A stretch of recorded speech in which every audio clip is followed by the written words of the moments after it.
it's the only choice I have.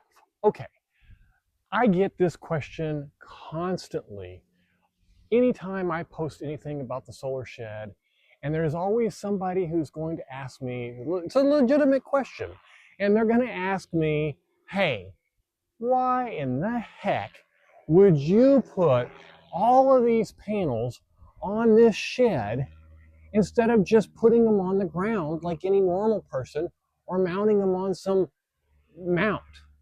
And to be honest with you, tell you a funny story. When I got here, that's exactly what I did.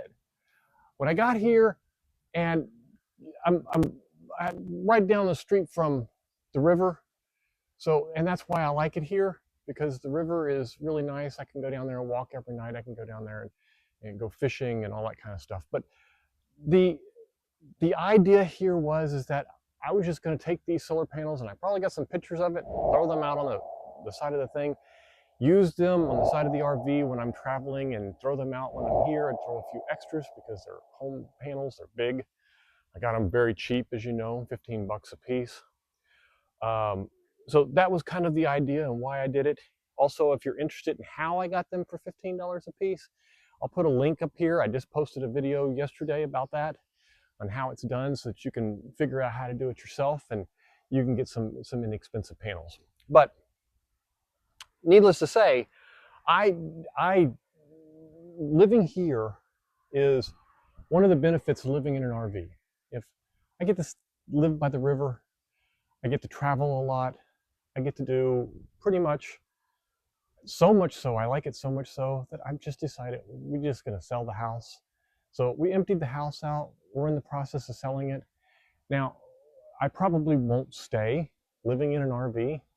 Once the house is gone, I'll probably, look at something, small on the river somewhere, a good place where I can put up another solar shed, one that's a little bit bigger, have a good workbench inside, have some good stuff like that. But the point is I had no real options.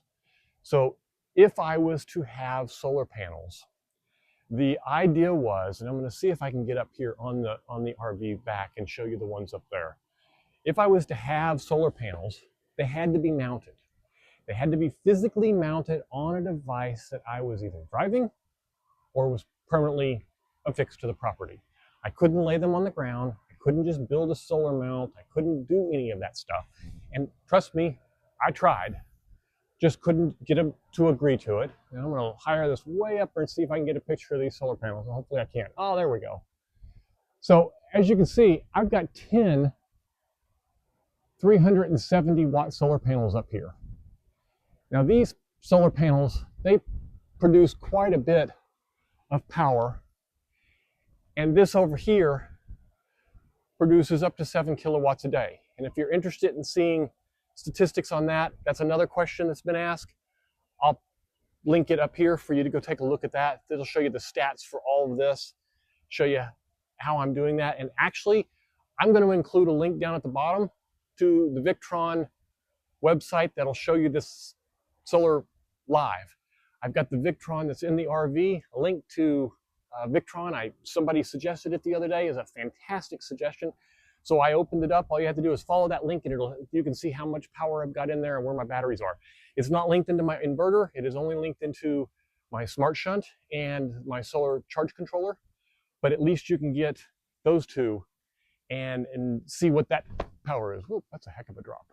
So the idea is if I wanted to stay here and I wanted to have a shed, which in most RV parks, when you're traveling, you can't put up a shed. Hell, half the time you can't even set up panels outside without getting in trouble. So I have to rely solely on the 3,700 watts that are on the roof. Yeah, solely on only 3,700 watts. But I want it more. When I am home, I want to just relax. I don't want to worry about power. So I wanted the extra power. Yes, it's 3,000 watts of solar panels. They cost $180. I don't end up paying an electric bill because of it, so it easily makes it up for me. Now, what am I going to do with a hurricane? Well, there's a video about that also. Go take a look at that video and you can determine for yourself. Most likely what I probably will do, unscrew the panels, pack them away, get in my RV and get the heck out of town. I stayed for one last year and got stuck in it. Maybe I've got some pictures of that I can include for you also.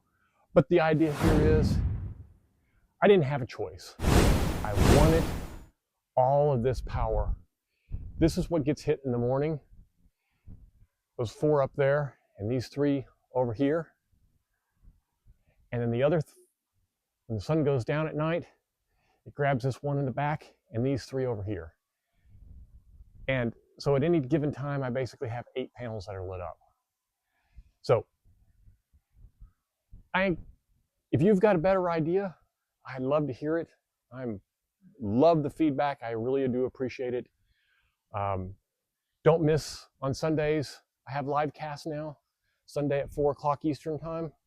Would love to have you come by, ask some questions. We'll see you there. And make sure you sign up for the email list below in the description. I'll include a link to that. If you sign up for that, occasionally I have extra content. I may have PowerPoint presentations, or I may have diagrams, or whatever I may come up with that is extra that I feel is used. I'll send out emails there and include that content there so that you can get it. But you got to be signed up for the email to get it. So I appreciate you. Make sure you like and subscribe to the video.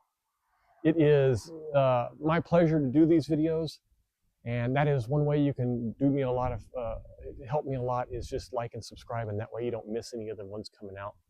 The next solar shed video, the next RV solar video, or my next trip somewhere, and all the fun we run into there. Thank you for watching, and thank you for subscribing, and we'll see you on the next one.